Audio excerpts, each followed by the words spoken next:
Bom, pessoal, começando aí a parte 2, um pouco amalucada aí, mas um ângulo um pouco diferente, tá? Mas vamos dar uma olhadinha no que os dinamarqueses da Bruin Care fizeram dentro desse equipamento, tá?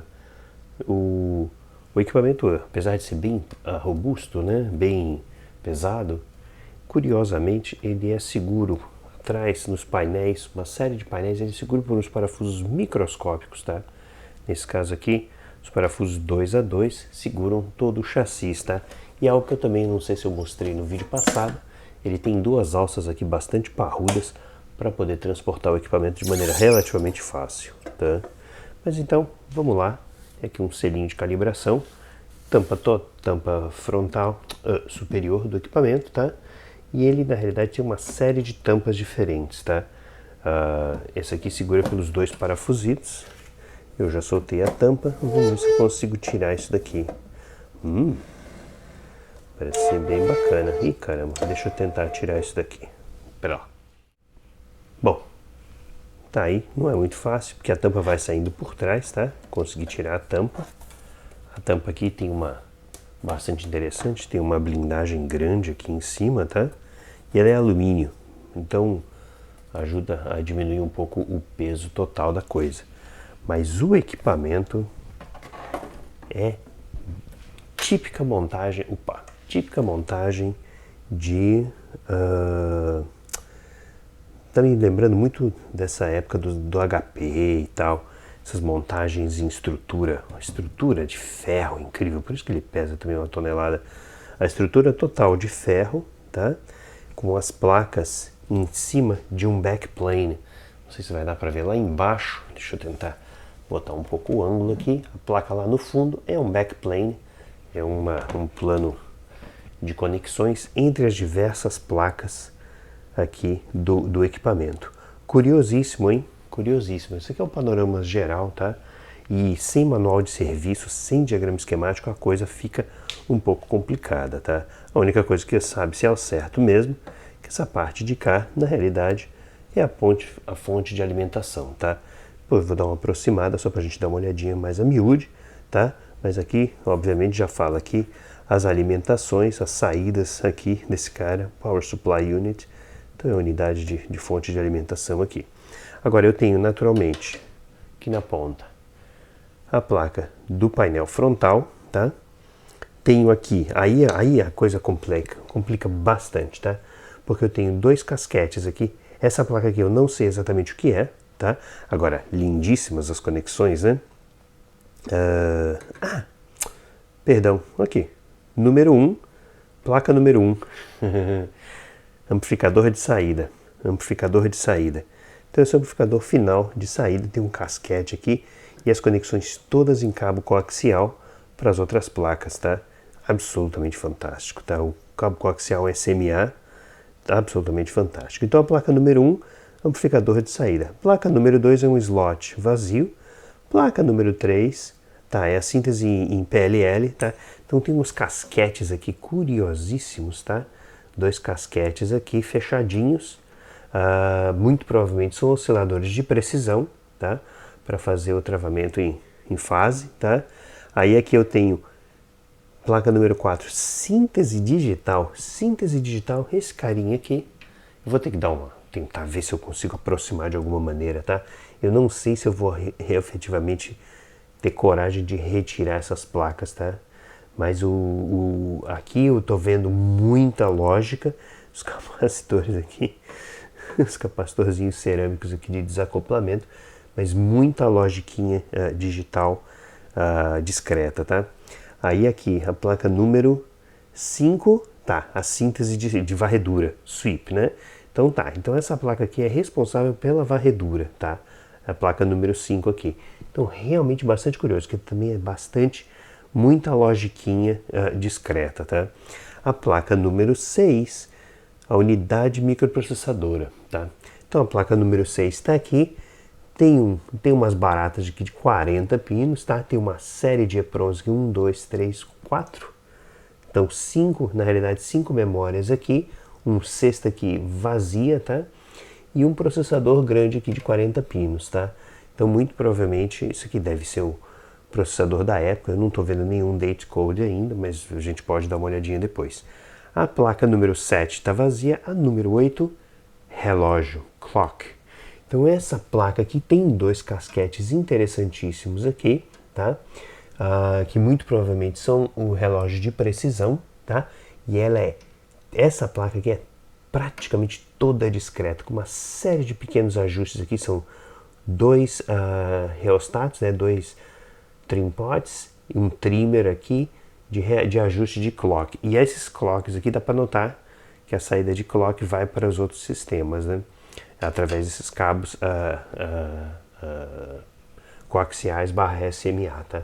E a placa número 9, interface. Interface tem um cara aqui, National Instruments, que dá para ver direitinho aqui, e uma série de outras logiquinhas.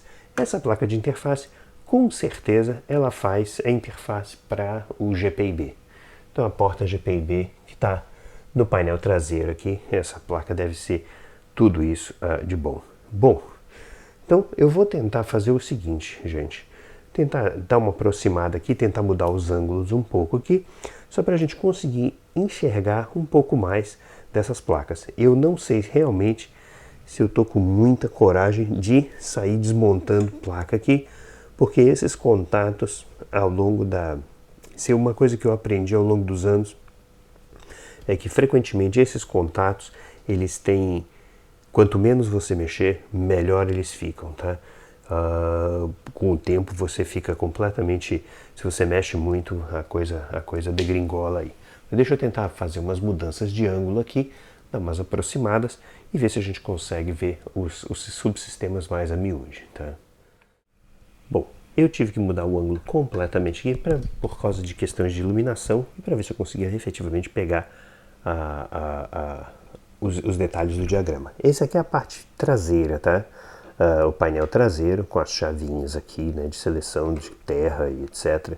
Aqui umas entradas de remote, que eu não sei exatamente o que são, tá? E esse aqui, na realidade, descendo aqui um pouquinho, né? Aí eu tenho o grande o grande suporte aqui metálico, né, do backplane.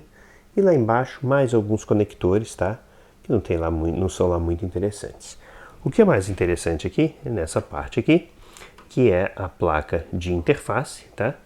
Essa é a plaquinha de interface, tá? GPIB, com uma série de pontos de teste aqui. Então, obviamente, com o manual de serviço você faria os testes aqui com dois ajustes lá embaixo, tá? E o que é mais curioso aqui, você vai subindo aqui, ele tem um carinha aqui de 40 pinos. Esse carinha aqui de 40 pinos é um integrado National Instruments. Curiosíssimo, tá? Mas então esse aqui deve ser a interface GPIB em si, tá? Depois eu tentar ver o código do carinha, tá? Mas efetivamente essa é uma placa digital, a placa número 9, tá? A placa número 8, que é efetivamente o clock, obviamente que a placa de clock vai ser bem precisa, tá? Tem que estar bem precisa aí, ela é bem analógica, tá? Uma série de detalhes aqui, dá para notar que a esmagadora maioria tem um cristal grande aqui, nessa ponta. Bom, série de capacitores e tal, um indutorzinho, etc, as conexões coaxiais, tá? Mas então ele efetivamente é um clock de precisão. Agora, fica difícil, sem o diagrama esquemático, fica super difícil ver exatamente quais são os detalhes. Tem aqui um circuito integrado, um amplificador operacional em casquete metálico, aqui, tá? E aqui tem mais uns ajustes também. Então, efetivamente, placa de clock aqui, tá bem municiada aí. Deixa eu mudar um pouquinho o ângulo, só para poder mostrar as outras placas. Bom, então aí as placas 6, 5 e 4, aqui um terminal de expansão grande, tá? O coração desse cara aqui é um microprocessador da Okidata, mas ele é um Intel 8085, tá? Famosíssimo e tal, bastante comum em sistemas embarcados, tá? E naturalmente aqui embaixo estão EPROMs, né? Tem um EPROM aqui, aí você vai descendo, aqui, aí tem as outras EPROMs aqui e tem uma memória aqui que pode ser ou flash, ou alguma coisa assim. Então, Então estão aí as EPROMs. Não sei se flash seria o caso nessa época, tá? Aqui tá o circuito de síntese de varredura, tá? Tem um carinha aqui muito estranho, né? Uma coisa soquetada aqui muito louca. Parece um wireframe maluco. Não sei ao certo o que é isso, tá? Uma série de pinos de teste aqui de novo também, como a placa microcontroladora também, microprocessadora também, uma série de pinos de teste. Agora você nota que essa parte de sweep, de varredura, parece ser bem digital, né? Então uma série, deixa eu dar uma olhadinha aqui, é uma série de circuitos integrados 7.4, tá? Que estão conectados aqui, que estão presentes nessa placa aqui. Eu ainda não consegui achar nenhum date code, mas eu também não estou conseguindo enxergar muito bem. Tá? E essa outra placa aqui, número 4, é a placa de síntese digital, ou seja, fazer a reconstrução da forma de onda aqui. Então, no final das contas, o equipamento efetivamente ele é bem digital, tá? Ele é bem digital mesmo. Então, tá aí basicamente essas duas peças importantes do equipamento que estão aí totalmente digitais aí, né? E realmente essa é a ideia, tá? Agora, a placa interessante aqui, a número 3, tá? Esse daqui é o PLL, tá? É para fazer a síntese não, né? O travamento de fase, né? No enlace de fase. E esse da cara aqui, na realidade, esse PLL aqui muito provavelmente é o que garante a estabilização em frequência, tá? Estabilidade em frequência. Tem um carinha aqui embaixo, não dá mais para ver, e tem um outro carinha aqui, essa casquete aqui. Esse casquete aqui, o que eu estou imaginando é que isso daqui deve ser um oscilador local bastante preciso, tá? E imagino que tenha a ver também com o fato talvez da forma de onda não tá tão legal e tal, porque provavelmente essas coisas devem precisar esquentar, rodar o equipamento por um número X de horas antes de você começar a fazer as medidas, tá? De precisão nele, tá? Como eu não tenho manual de instruções, eu não tenho essa informação, mas muito provavelmente quando você tem normalmente essas coisinhas aqui muito fechadinhas assim, ou tem das duas uma, ou é blindagem, ou tem algum forno térmico para garantir estabilização de temperatura, tá? Então é bem possível que esse cara aqui precise rodar por um tempo antes de ter efetivamente que fazer medidas em precisão, tá? E aqui, tá, o que ele chama de etapa de amplificação de potência, né, amplificação de saída, tá? Toda essa parte aqui com uma série de ajustezinhos aqui, provavelmente para a linearidade do amplificador de saída, tá? E aqui vai até lá embaixo também, né? As placas são realmente muito grandes, tá? O que é curioso é que a placa de amplificadora de potência, ela é bem discreta, tá? Não é circuito integrado, não é nada, tá? Então realmente dá para notar. Eu consigo ver, não sei se vai dar para ver muito bem na câmera, mas ela é bem analógica e bem discreta. Vamos dar uma olhadinha agora então, só um pouquinho no painel. Ah, bom, o painel frontal já está logo aqui, né? Deixa eu só fazer uma mudança de ângulo aqui rapidinho, tá? E dá para ver o painel frontal aqui, parte do painel frontal. Esse daqui, belezinha, tá aqui. Isso aqui, o que é? É o jog dial, tremenda peça aqui, tá? Aí, naturalmente, as conexões aqui em ribbon, né? As conexões, curioso, as conexões até o backplane, tá? Tem razão. Por isso que essas conexões são em ribbon, né? Porque essas conexões vão até o backplane, essa placa é totalmente separada da placa do backplane, tá? Então aqui tem uma série de logiquinhas digitais, tá? Alguns circuitos um pouquinho maiores, de 24, 28 pinos, tá? Tá vendo? 24 pinos aqui, ou 28. Tem uma memóriazinha aqui, uma memóriazinha EEPROM. Tem um cara de 40 pinos aqui, que eu não sei ao certo o que é. Não consigo ver direitinho, é um Toshiba, tá? Depois eu dou uma olhadinha aí, põe o código aí no vídeo, tá? Mas tá aí, essa é a placa do painel principal, que mecanicamente é a placa mais complexa, né? O que eu imagino é que esses carinhas aqui grandões, né, tá vendo, de 24 a 28 pinos, são multiplexadores da varredura do teclado frontal, né? Então, basicamente, esse é o interiorzão do Brüel & Kjær.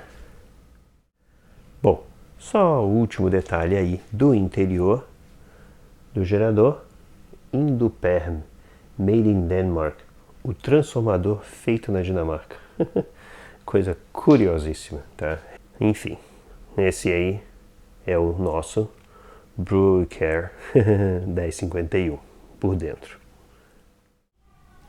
Bom, pessoal, dia novo.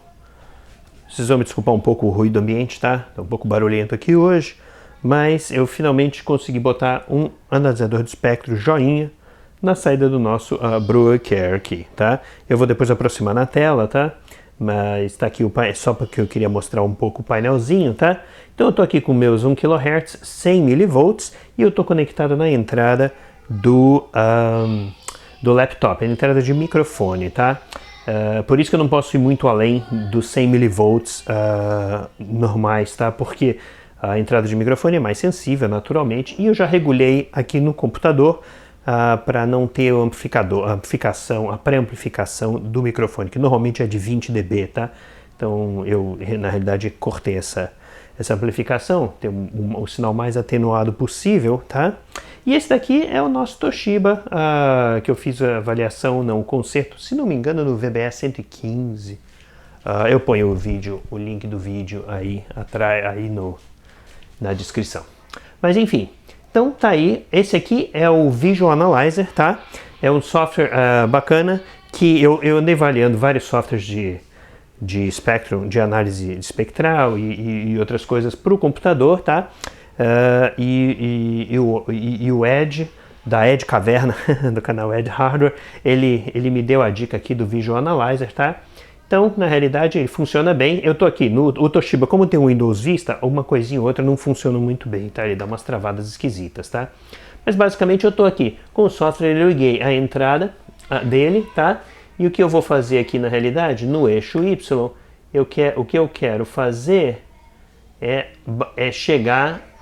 avaliar Tá, esse aqui é, digamos assim, eu tô a menos 108 dB, aqui menos 102, que esse aqui basicamente é o ruído de fundo, tá? Da minha placa de som.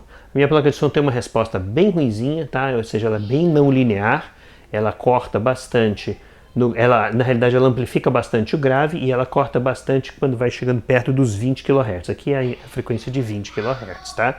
Então eu tô aqui com o meu gerador senoidal, 100 mV, 1 kHz, vamos ligar aqui, só para dar uma olhadinha no espectro. Aham, tá aqui, ó. Essa aqui é a saída do osciloscópio, tá joinha, tá? E aqui é a minha análise espectral, que era isso que eu queria mostrar, é uma FFT minimamente decente, tá? Então, na realidade, só regulando aqui o zoom, deixa eu só dar um zoom, uma aproximada um pouco maior aqui. Esse aqui é a minha frequência cadê? 1 kHz. Tenho menos 9 dB. Isso aqui na realidade não está calibrado, não tem nada calibrado aqui. Eu só estou fazendo as avaliações relativas, tá? Em modo relativo. Mas você vê, a 1 kHz eu tenho menos 9.8 dB, tá? E aqui eu tenho a 980 Hz, ou seja, 20 Hz de diferença, eu já estou a menos 90. Então eu tenho menos 80 dB de diferença aí, já a 20 Hz, tá?